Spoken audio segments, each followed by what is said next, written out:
as you know, we're still in COVID-related stuff. So that's why we ask that if everybody can register with us, we have your contact information in case something happens to you later on, go home. Let us know, and at least we can email everybody to inform them.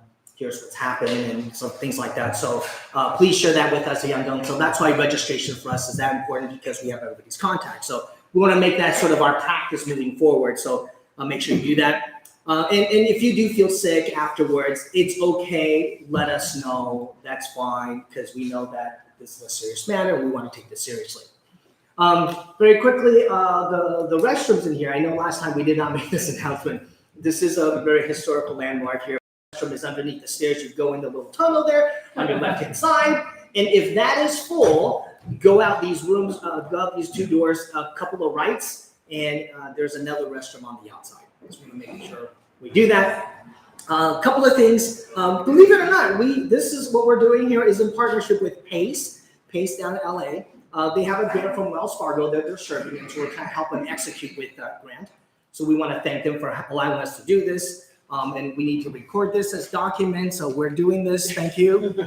We do that. Also, Edison, T-Mobile, American Honda, and MWD. We have some fantastic sponsors that believes that we still need to do some good work in our community, and they believe us to let us do this. And so is this guy named Joseph Torres, this guy who's here. I should say that he's here. He's the Economic Development Manager for the City of Monterey Park, who also is our host, having access to this place. Joseph Torres, come on, say hi to everybody. Well, thank you, Dennis. Welcome, everyone, to our beautiful El Encanto. Again, my name is Joe Torres. I'm the Economic Development Manager for the City of Monterey Park. Some of you might wonder what economic development does. Our job is to attract, retain, and grow businesses and jobs here in our city. And also to make sure that our businesses have easy access to all the programs and resources that they need to grow and succeed. One of those programs are exactly what we have here, so thank you, Dennis, for bringing such a group of talented people here, so that our not only your members can benefit from it, but also our local residents. This has been repurposed. This building used to be our Chamber of Commerce office. It has since been repurposed as the new Business Assistance Center for our city. So we have great plans for this building, and Dennis is helping us really launch it in a great way. We're a great partner with ABA. I also want to acknowledge not only as the chairperson or the chair of ABA here, Elizabeth Yang, but also our brand new chairperson of our Business Improvement District Advisory Committee. So we're very excited to have her leadership, and we're looking forward to doing and accomplishing, revitalizing our downtown area. But I know that you didn't come here to listen to me, so I'm going to hand it over to your speakers. Again, thank you for being here, and thank you, Dennis. Thank you. Appreciate it. Thank you so much. It's nice, it's nice for us to come out of downtown once in a while to be doing these things. So thank you, Joseph. I know as a business event, you should have your business cards. So if you have your business cards, you're in luck. We're going to do a drawing a little bit later. Do we have a raffle? We'll do that later. We'll do that now. It's on the floor. It's on the floor. So it's empty. So no one wins right now. However, we'll fill this up a little bit later. We'll pass it around, and you can win something. And sorry for those who are watching. I did not forget you. I know this is kind of weird, but hey, you don't get to win, but unless you come here. So we get the food here as well. So I want to kind of get back to what we're doing today, right? So you probably saw in the news, Amazon, Walmart, UPS, Target, Kohl's, they plan on hiring like 100,000 people per these companies locally. They're pledging an $18 an hour sign-on, their $18 an hour wage, and they're giving employees $3,000 a sign-on bonus, selected or whatnot. That's what's happening. You probably heard that. You've also probably heard of the great resignation of 2021. Have you heard about that? There's a I guess Texas A&M, a professor kind of coin phrase that term, because people may kind of think about what they want to do. So for small businesses, how hard is it for us hire people. And I think that's really the challenge and we want to tackle today. So kind of going back, I think there was thing, I have my notes. 4.3 million people? That is just peace out. I don't want to work anymore. Trying to figure out what that's supposed to be like. I know we have some ideas and you may think about certain ideas and what they do, but so in looking at that, I think recruiting and retaining talent is so crucial in all businesses, especially the smaller ones. This is why we're having a conversation today to talk about the tips and the techniques, what you can use. And maybe we don't have the best ideas, but I think that's I think when we start having that discussion, we can think about it. And as we talk more about it, maybe we can help each other along as we talk more about that. And that's what we're here today. So bringing you all back to our panel here to say hi. So we're going to start with Betty. Betty represents, she's the VP of SoCal chapter of the Asian Corporation and Entrepreneurship Leaders. She'll be talking about the employee perspective. We have Angie or Angela Chang, CEO of Bao Payroll and the CSO of KCal Insurance Agency. She'll be talking a little bit more about the employer perspective, and maybe we'll talk a little bit about possible suggestions or solutions for our group. And I may pick on you just to pick on you, or you can raise your hand. We'll do a little bit like that. I think it'd be kind of nice to kind of hear everybody, because I think everybody does have something to offer, and we want to hear everybody out. So if I may sit down now. Hi, Betty. How are you? I always. I'm sorry. Did you say hi to me? Hi, Lin Chen. How are you? This is You're kind of working? Yeah. Oh, we're working. All right. So awesome. So maybe you can share a little bit about your background, maybe your background with Excel as well, maybe with a little bit Apex, however you want to share. Okay. Yeah. Thank you for having me, Dennis.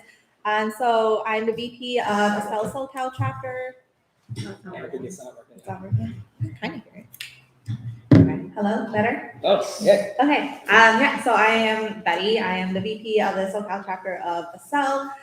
So my role with the nonprofit organization is to kind of help develop and bring it and to help it grow, essentially. But on the corporate side, I work for a company called Priceline and Agoda. So it's really funny because that I'm given the opportunity to talk about the employee perspective, because I myself am one of those employees who have decided to resign from my former position and then join a new company during the pandemic. So I know a lot of people are probably interested in learning about why I decided to leave in the midst of the pandemic, whether I was worried about finding a new, job, but I decided to do that. And yeah, I hope I can share some insight with you guys all. Well, thank you. So in what you do, there's a lot of like career fairs and things to go to. What do you think of those? Are they an effective way of looking for work? Did you find that helpful? What's helpful for you? Yeah, I think working in the corporate sector, less so of like using career fairs. I think career fairs are probably more segmented towards like entry level, kind of like blue collar jobs. But for someone who is, on the corporate leadership side, I think what we really rely on is kind of like word of mouth. A lot of my movements in my career jumps have been because of, friends who have referred me or, past, colleagues. And I think that's probably the biggest opportunity there. So that's interesting you brought that up, right? So as a person who's hunting or looking for work, career fair more hourly sort of wage. Right. For then what should professional, if you're looking for professional work, where should they look usually? So you said word of mouth. There's other things besides. Word of mouth for sure. I mean, I know LinkedIn is a huge business tool that a lot of especially younger generation workers are utilizing. I know that there's Indeed is another common place to check. Yes, I would say online, social media even. There's so many different groups nowadays that, post on Facebook and say like, hey, my company is hiring. If you guys are interested, please reach out to me with like your resumes and I'll refer you. Even on Instagram, on social media, I've seen tons of different like restaurants say like, hey, we're back open. We're hiring for, busboys and servers and waitresses. And I think, in this day and age, everyone's kind of using their phones and tablets for everything. So it's a great way to like capture that audience. So let's look at it from maybe two perspectives, right? Because one of them could be the hourly wage. So some of you may be thinking about, I need to hire part-time hourly work. I think a lot of these retail companies do. And the other segment, we got to look at it separately as a professional development career-wise, right? What do you think let's just take the hourly wage for example. What do you think is the biggest factor that employees are looking for when they're looking at potential employer? Is it location of the job? Is it benefits, salary? What is that? Yeah, I think especially for an hourly wage, definitely, what that compensation is going to be like, right? Is it an $8, minimum wage job, or is it going to be, an $18 wage that, Amazon is offering? So I think compensation and benefits, especially, I know that with the pandemic, benefits have become a really big topic, even at my company specifically. Not just benefits for the employee themselves, but for their children, their parents.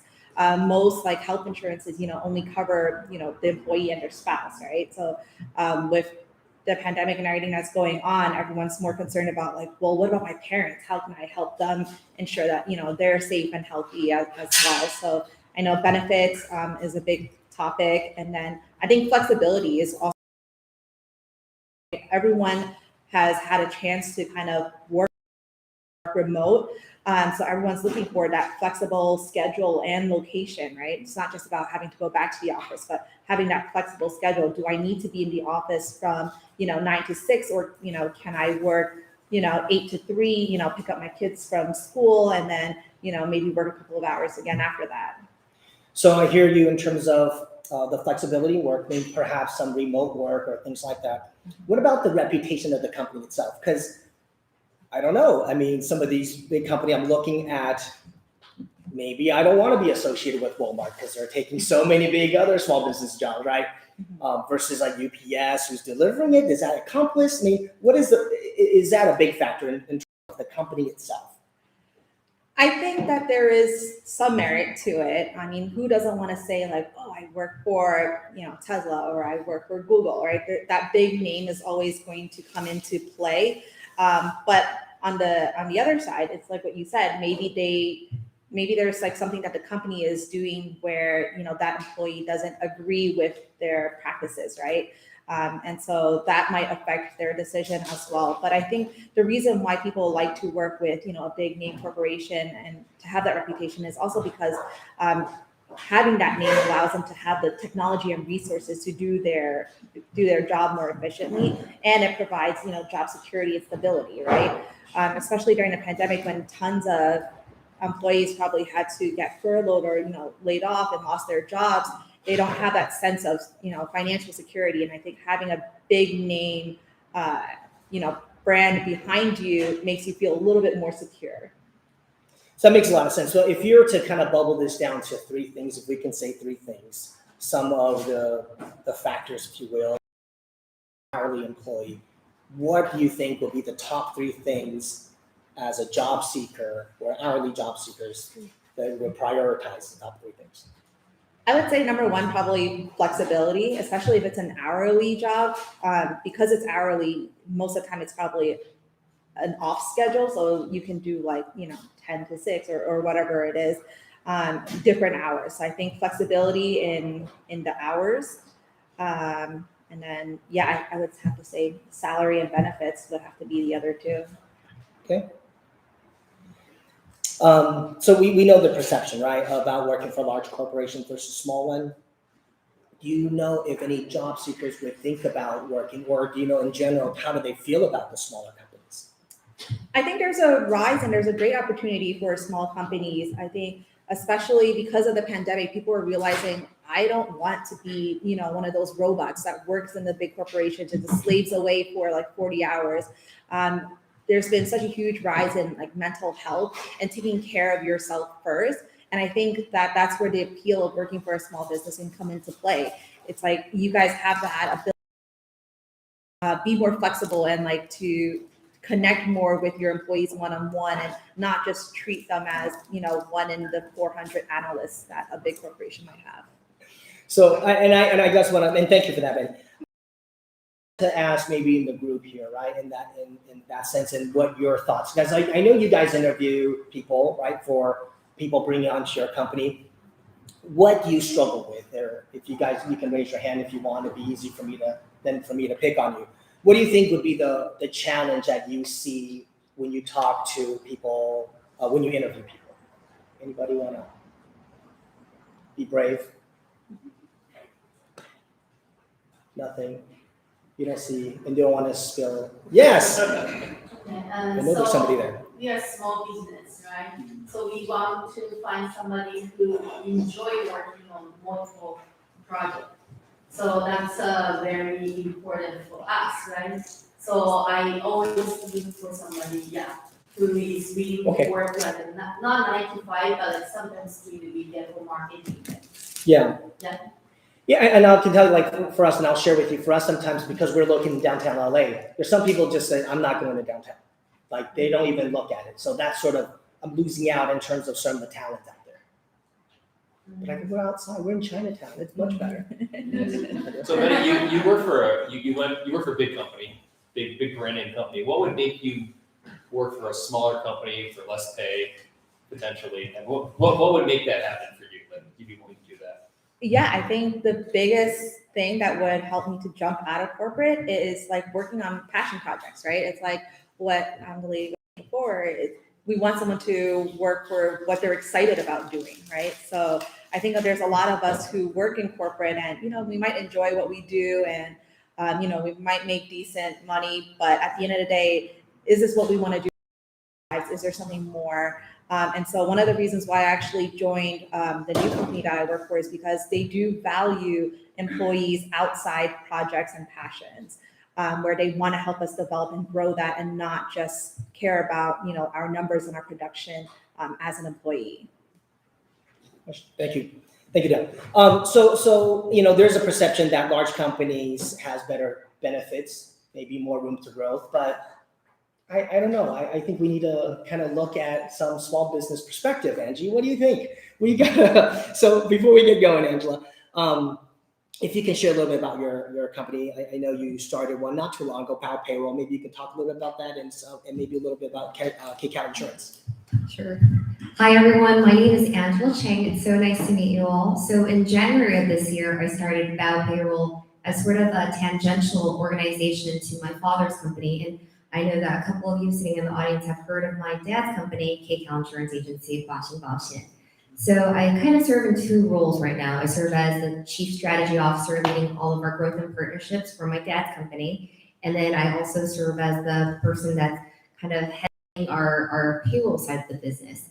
And you're right, they're two very, very different organizations. And I'm going to steal this line actually from Joseph earlier. He said that the Economic Development Committee's role is to attract, retain, and grow. And I feel like in my role, my goal is to attract, retain, and grow our people. So it doesn't matter if it's from the payroll side of things or the insurance side of things. People, they say in consulting, they call it human capital, right? It's true. Our number one resource at any company is human capital. So I think this topic right here is something that's very daunting, but also very relevant. Are you comfortable in sharing a little bit about KCAL Insurance in terms of its size, how many employees, or the hiring process? Absolutely. So my dad started at KCAL in 1992, and we have now grown to 6 cities. We're in Ontario, San Gabriel, Cerritos, Irvine, Diamond Bar, and our headquarters is in Hacienda Heights. We have about 140 people. So yes, it's probably not considered a small business anymore, but we still operate scrappy. So we feel like we're a small business all the time because it's all hands on deck. And we primarily serve the Chinese-speaking community. So I think that's why I have seen a lot of you before. It's a very family-focused, very community-focused organization. And I think that actually plays to our strengths and our weaknesses. A lot of people who are seeking jobs do not like working for family businesses because there's no clear-cut hierarchy of who. A lot of people, a lot of cooks in the kitchen, all trying to resolve a problem. But the cool thing is you'll always have access to your boss. So because it's a family business, everyone who's working at the company who is in the family is very invested in the business. So what we found is that although it's a weakness and a lot of people do tell us that, hey, like we would prefer something more clear cut, more hierarchy, more corporate. Learn that the people who stay with us long term love the fact that they have access to us and can talk to us about anything. And if you can share a little bit, like, how do you find talent? What is for you, and maybe different from others, like maybe you've seen it with other entrepreneurs, but in general, how do you seek talent? So this has changed a lot in 2021. I would say that in the past, a lot of our talent came from referrals. So we would ask our clients, we would ask our employees to refer anybody they thought was a good fit for our culture. And actually, I'm gonna pause right there and add a little bit about what it means to tell a story, because we've actually learned that it's super important to tell the story of your company, what its mission is, in order to attract talent. So for example, there are so many insurance agencies out there, especially ones that speak Chinese, but what sets us apart? So we've really told a story about how we're really service oriented, how we never stop caring for our clients, how we're there for them through thick and thin, and that anybody who works for us needs to share that ethos. So with that being said, everyone we hire recognizes the fact that we put these things out as our core values, and these are the things that we expect them to live. And if they don't, they might not be a good match for us. So how have we been recruiting? In the past, we attended a lot of community events. We actually use mass media quite a bit. So you might see our branding, our marketing on Chinese TV or on billboards. Recently, we converted a lot of that to using WeChat, using LinkedIn, Facebook ads, Indeed. We actually learned about this service called JobBite. It's very expensive, but it actually cuts down on your time because it'll post to all these different sites like Monster and Craigslist and LinkedIn for you, even though there is a higher fee. So in that sense, we've converted a lot of our recruitment to digital. However, we've also learned, probably a lot of you have learned the same thing, is people submit applications on digital because it's so easy, but they have no intention of showing up. So we've also learned that in this economy, especially with, I believe the EDD requires that anybody collecting unemployment has to demonstrate that they're applying for jobs. So we've seen a lot of people apply for jobs and not show up for interviews just because they need to submit that proof that they're looking, but they don't really want to come in. So we've really now, we're really relying on word of mouth now, and we're hoping that these social media ads or all of these digital ads that we've been submitting will kind of come to more results. We're keeping our fingers crossed probably as much as everyone else. Well, I think it's interesting, right? Because you mentioned about telling the story, and I think those are very important in terms of the reputation.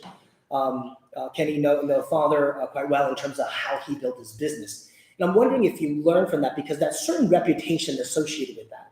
With your new company, how do you build that reputation? It's sort of a startup. How do you do that? So I'll be completely honest with you, Dennis. Our existing Bao payroll company, we poached all of my dad's employees. So he was okay with it, and I'm using the same resources because there's that little trust. When you're starting a new company, you really want, in Chinese we call it 战友. You want someone to go to battle with you, right? And when you hire someone new, it's not guaranteed that they're going to want to go to battle with you. So what we ended up doing was we chose some time-tested people. But I have other friends who have startups. So how did they do it? They actually do a lot of testing. So I'm not entirely sure if it's legal in California, but companies do it. They submit there's a couple of services I've written down actually. There's one called Preview that you pay for, where they send out these assessments. My understanding, Elizabeth might correct me if I'm wrong, is that you cannot give an offer with a contingency that they're a certain personality, but you can give out the offer letter, and then later on, if they're not a good fit for you, then terminate them. So there's Preview. There's also another one that's free called 16 Personalities. It just tells you people's Myers-Briggs. But I learned from my company that there is a certain personality type, and it is usually more people who are P. So I forget what the P stands for. Perceiving? I think it's perception. Perceiving, then judgmental. Because I'll be completely honest with you, a lot of our clients, they can cause a lot of headaches, right? So if you're the J type, the judgment type, you might be like, oh my gosh, this client is so annoying. Like, I don't want to serve them. So it's not a good fit for our company. So we've learned that the 16 personalities, Myers-Briggs, is really helpful too in helping us determine who's a good fit. No, that's great insights. And I think sometimes I guess the question would be, how do you get them during that process to take it? Do they just kind of willing to do it, or is there a process you can lead them to? Because now you want to be associated with, you can do it. How do you get them to take those tests? So we make it optional. We cannot make it contingent. Their offer cannot be because of this result or because they took or didn't take it. But it does help us in guiding it. And the other thing that we always do is because everyone in our company works on teams, they all have different departments. We make other people, not just the person that's going to supervise them, we also make them meet with them. So it might be an interview with one or two other people that's very informal, but it gives a sense of if this person's a good fit for that team or not. Even so, in my past life, I served as a strategy consultant for Ernst & Young. And even then, they do these roundtable interviews where different people from different departments you to kind of gauge whether or not you're a good cultural fit. And so we take in that, what I went through for our own company. So you mentioned something about like how your recruitment has changed. It's really focused online now, even in an app. But any value in terms of newspaper or even websites? Are they any value anymore? So we have not used newspapers to recruit for quite a while now. I hate to say this, especially since we have so many media friends, but nobody I know actually reads a physical copy of a newspaper anymore. That's true. So we do go digital a lot though. So we do post on all these job sites, and we have found that advertisements do draw applicants. So let me throw a curveball at you. I know the Chinese Yellow Page, I think they're still around, right? Chinese Yellow Page is very specific. Is that still something you would consider? We do branding stuff on there. So like there's like so Walkout LA, and then right. there's the World Journal. And those have been helpful in branding our organization overall. I don't know how many applicants those actually bring in, but it might depend on what line of business you do as well. But we have found a lot of success in, posting out on WeChat that, hey, we're hiring, and WeChat has brought us a lot of Chinese applicants. So if you're thinking from some of the, like maybe like Dale's County or something, right? What do you suggest for him would be better depending on what, maybe it's just an hourly work, right? So is digital still a better platform? Yes. For Dale, just because I know his background, he's in e-commerce. It'd be very hard to recruit for someone in e-commerce physically and go to these recruiting events.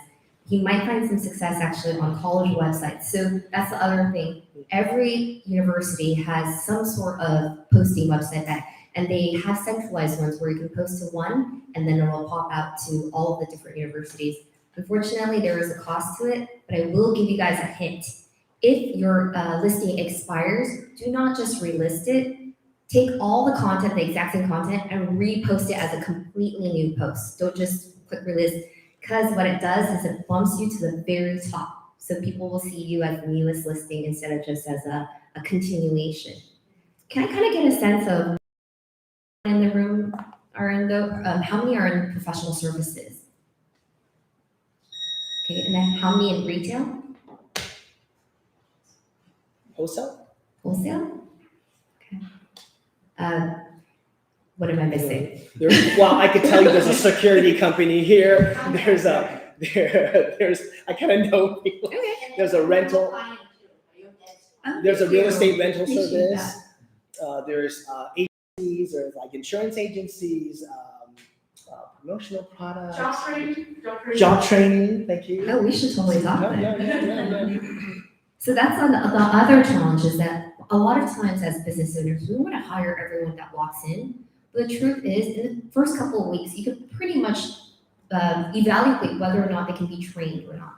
We hire at KCAL we are very strict on this. We do not like taking anyone who has ever worked at any other insurance agency because they might carry another agency's bad habits. And the other thing is they might just go and jump ship to another insurance agency, taking our set of skill sets, right? Good point. So we hire, and I suggest this for everyone, hire someone who you feel like you can grab a drink with. Because if you feel like at the end of the day, you never want to see that person again, your job working with them is going to be really, really tough. It's a good point. So maybe you could talk a little bit about some of the benefits. Maybe you can share some of the benefits you think for a small business. Should they apply for small business? Why should they apply for your company versus like Google, where they pretend to cater to you, but you got to work there 24/7. So this might be preaching to the choir, but how many of us know the birthdays of our employees Like if we have a couple employees, do we generally know like when they're celebrating something or getting married? There's that personal touch that's really hard to get when you're in a corporation. Their immediate manager might know, but especially now, Betty talks all about working from home. I highly doubt that people are constantly looking to see when people's birthdays are so that they can celebrate someone else who's working from home. But when you're working in a small business, you kind of get the sense for like how their children are doing, how their homes are, how they're feeling. And there's that personal touch that just can't be replicated. Sorry, corporations, I know. No, that's fantastic point, because, yeah, we know the staff very well. Maybe too well, but it's great. I love it. I think so. So a lot of times to be valued, right? I think maybe if you could talk a little bit about that, maybe give an example about that. Like Betty brought the point, like if you want to be heard, you wanted to give an idea and maybe heard and maybe even implement it if it's lucky. In a big corporation, sometimes I get lost. Maybe you can do a suggestion box. I don't know what they do, but what about small companies? So what we do is we have a rule of applaud loudly, and I'll be completely honest with you, sometimes we still are not great at this, but when you have something good to say about someone, tell the whole room. But when you have something that you need to correct or something that might be embarrassing to them, hold them aside and let them know, and then work on a development plan with them. There is no use in shaming people in front of the entire office because it'll just cause resentment. So we've learned that, and we really think that that's a good way of building your company culture. And happy employees tend to bring in other happy employees, or they'll tend to foster a sense of community within the employees.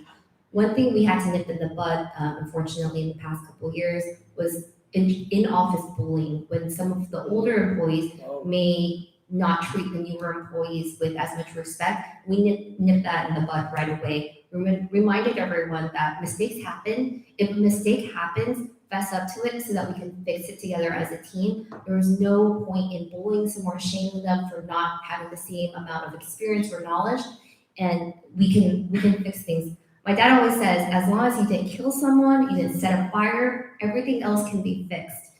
So we really live by that mentality. Yeah, it's hard to save them when they're dead. I think that's so that's really true. As you know, right, it's really the employees market right now.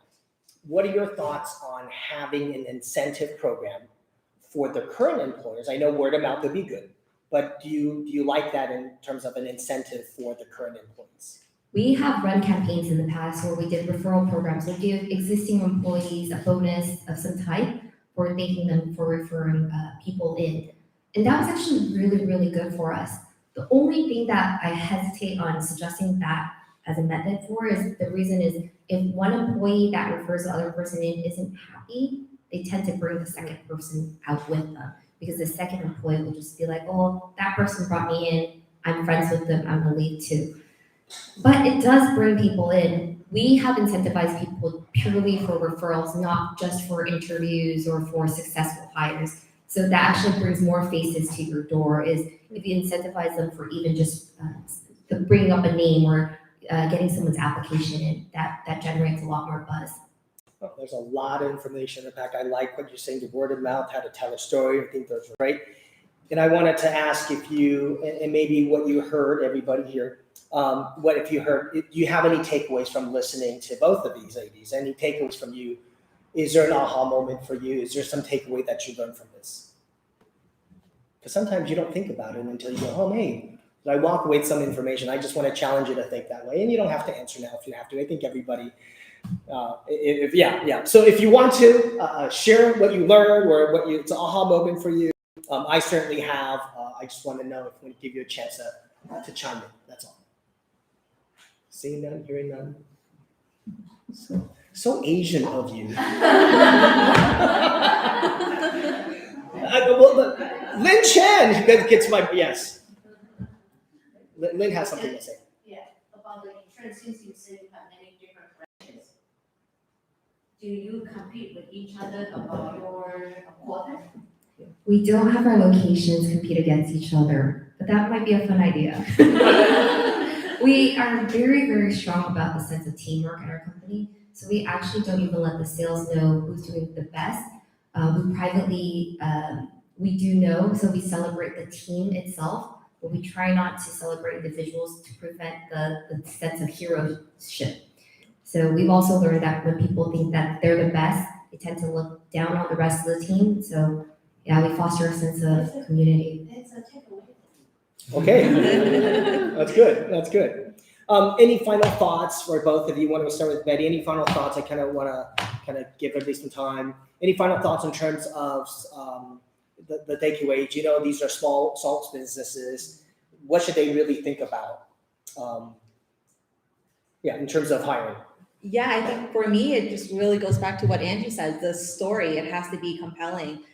Is it a product or business that, I myself am passionate about, where I'm willing to leave a big corporate, job in order to work for a small business? If it's something I personally care about, then I will. So I think it really comes back to making sure that you can convey that story, especially to the younger generation, and say, like, this is what you care about. This is what my company can provide. So, this is why you should join my company. Okay, thank you. So one of the things that we learned the hard way is you don't actually need to put down all the qualifications for a specific candidate the way that you imagine them to be, because some people will really impress you. What we've learned is a lot of people without high school degrees or with just the high school diploma actually really succeed in our business and excel. But we used to say that you have to have a college degree and people self-filter out. But in insurance, you don't need that. You do need an insurance license that you can get for that. But you're setting false things for people to pretend that they have or don't have in order to achieve what they think that they're not qualified for. So think very carefully when you put together a job rec. Think about what you're actually looking for and remove everything else. But be honest too about what you're seeking. Like if you need someone who works the weekends, put that down so that people can self-filter themselves out and won't waste their time. Very nice. So I think we just kind of goes to, there's really no magic wand here, right? I think what we try to do here is bring up these kind of topics, so encourage you to kind of continue the conversation. It's okay to talk about it, especially as small businesses continue to like use each other in a sense of having that dialogue. Sometimes we don't bring it up, we don't know what they're doing. So that's why we kind of do this. So be open about it. We don't claim to know everything, but I think as they come up, the better results will come. And that's the idea we want to do. Want to take a minute to thank Miss Bianca for helping us today. And V, always, I'm sorry. You have a question? Yeah. Yes, before I conclude. Good question. All right. So both of you are also part of nonprofit boards, as we mentioned before. So how has giving back to the Asian community built your network, and why should someone consider attending ABA, SL, Apex events, whether they're a part of, no matter what part of their career journey they're on? Yes, I think this goes, what I mentioned earlier and what Angie has mentioned earlier, that a lot of the job referrals that you can get probably come through word of mouth, right? Through friends or through your connections. And I think joining nonprofit organizations can give you that network, right? You can expand your network that you don't already have. You don't want to just keep promoting to your same circle of friends, but if you're, part of a nonprofit organization, you're going to their events, you're meeting, their and then now you're meeting someone else, and before you know it, now you have 6 degrees of connection with someone who might be a good fit for your company. So I definitely think that being part of a nonprofit organization does help to expand and grow your network. And then I guess I kind of glossed over that earlier. So I serve as the secretary for the Asian Business Association under Elizabeth and Dennis. I also serve as the national chair of ACE Next Gen, which is the Asian American Chamber of Commerce and Entrepreneurship's millennial side of things for millennial entrepreneurs. And then I serve as the baby on the board of the National ACE. And in the community, I serve on the Industry Shares Youth Activities League Board. My dad likes to joke that I like serving on nonprofit boards more than I like work, and that might be true. But the truth is, you get to meet so many people, and because of the nonprofit boards I serve on, I don't actually get to recruit much from them. I'll be completely honest with you, because it's mostly other entrepreneurs. So unless I'm poaching an entrepreneur from his or her own business, there really isn't that much opportunity. But what I have found is, as small business owners, we rarely have that many people to talk to. So it's really fun going to these events and kind of sharing the trials and tribulations that I'm going through, and meeting with others and learning from them about what it is that I can bring back to my own business. My dad likes to say that these nonprofit events actually serve as a training session for me in how to be a better leader and how to be a better community member. So I implore you guys to all join ABA if you're not already a member, and join lots of the nonprofits that interest you. That's a fantastic plug. Thank you for that. If I may add to that, well, first of all, let me also thank Joseph for again hosting us here. Thank you, Joseph. And part of you for being in this space and being part of the community. I'll do a handout. We'll give you this and we'll pass this around. So basically, we did some little bit of research, and it's the benefit of working for small businesses. If you can do that, thank you. There's something you can use, perhaps, that there's some takeaway for you to say, hey, why is your business better than some of the corporation? There's just some of the thoughts for you. There's about 2 pages there for you. So number one, and we'll leave you with that. Number two, being part of ABA is kind of cool. And if they're live looking at this, they will get this. But when you watch it later on, they will not. So very important, abala.org/solutions. So again, our website, abala.org/solutions. On there, first 2 things I will give you is you have an opportunity to get a $5,000 grant from one of the banks. I won't tell you the bank, but it's on there. The deadline for that is on October 30th. Number one. Second thing on there is a City of LA grant for $5,000 as another one. They will announce that on October 25th. Again, if you're here, you have the first lead with that information, because this is, I think, part of being the community. Not only will we get things like that, we will share with our members and whatnot, exactly what kind of Angie said about, hey, how do you get into the room? Because it is lonely as an entrepreneur, but can we share some of our best practices? Can we help one another in that sense? I think we definitely can. So that's why we kind of foster and have a platform to do that. Before we close out, I think we're going to be back here November 18th. Bianca, correct me if I'm wrong. So I know businesses. What's a business without making money? So we're talking about money, finances, tax incentives, and all that stuff. At the end of the year, you want to pay attention to in terms of what business finance is and some of the other stuff that's happening. November 18th. Are we going to pick up food for everybody too? Of course We're we so are. nice. Thank you for our sponsors. Then on December 8th is our virtual one, because we'll be talking about websites and some of the new compliances and all that stuff. Cybersecurity. So stay tuned for that. With that said, thank you. One more important event that we would love for you guys to attend. If you join as a member now, we would love for you to attend our members only membership appreciation dinner. It'll be the first time ever at the Yamashiro in Hollywood, and it is on December 2nd. Okay. Yes, thank you. I say that hesitantly because I think we're very close to being sold out. That's why. Yeah, We don't have much very, very space. close. So if you guys want to join us, you have to sign She up always is the soon. good cop, right? But again, round of applause for our speakers. Thank you very much for helping us out. And are we done? We're done. Thank you. Hang around. What's our closing time? 9:37? No. What is our time? We have to get out of here. 8. 8 o'clock. You have 45 minutes. Oh, wait.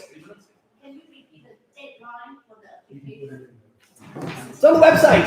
Oh, You put it on there. Thank you. But it's October 30th is one of them. October 30th. Yes, birthday week, girl. That's how I know Jennifer's birthday week. Someone told me that. So happy birthday, Jennifer. So then how do you recommend there's more business you want to hire people, right? You want to hire people. What is some kind of website or some, place we can, go take a look? So if we could do this, Jennifer, could because I think we we need to kind of close out. Could we maybe afterwards we come up and ask them? Is that okay? Is that okay? Okay. Well, thank you. Thank you. I know people want to talk and chat and all that stuff. I'm sorry. We have dessert. We have dessert every week. There's always an addendum. All right. Thank you, everybody. Thank you.